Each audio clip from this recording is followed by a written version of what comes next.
Станува збор за возила така наречени траклес трам. Значи трамвај без шини.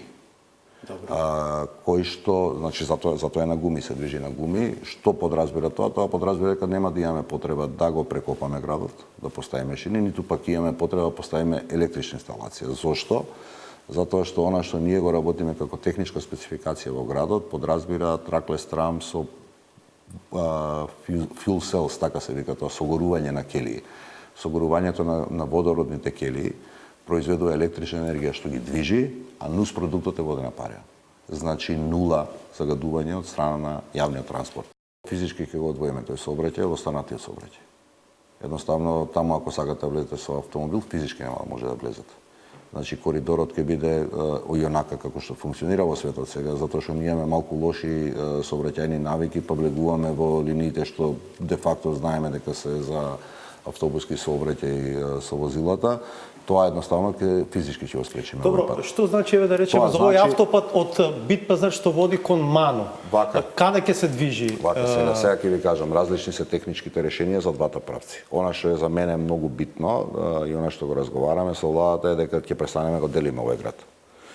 Да престанеме со еден впечаток што мислам дека го има сите во минатото, сега не во овие 2 години, тоа јас го посеќам на терен, дека се инвестира од онаа страна на Вардар.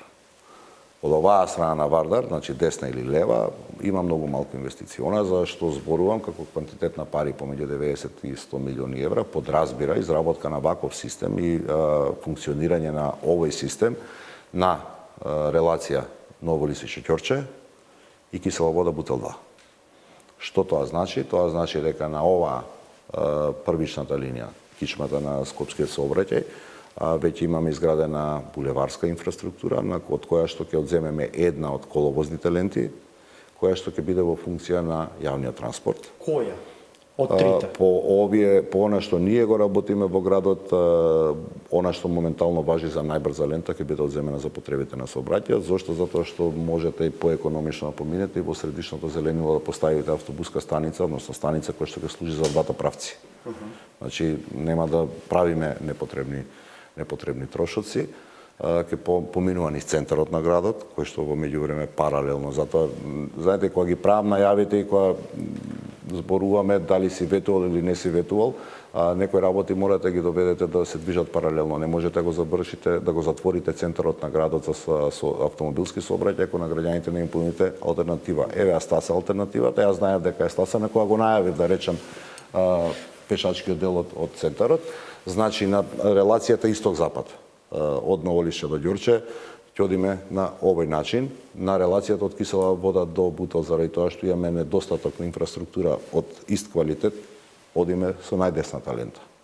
Значи, таа ќе биде за нијанса независно што дел е независно затоа што не можете се на среде трака, на среде линија да го прекинувате сообраќајот, ја фаќате едната работа и ја терате од почеток до крај, со тоа што од Битпазар до Џон Кенеди во делот на улица Цветан Димов ќе има проширување на лентите, а возилата ќе одат на скроз десната лента, со што ќе решиме уште еден голем проблем на луѓето што живеат во овој дел од градот, а тоа е кој кај стигне да остави автомобилот, да ги за тротоар. Апсолутно таму ќе се отворат целосно тротоарите и конечно велосипедската патека за која што исто така синоќа проговорив ќе може да почне да функционира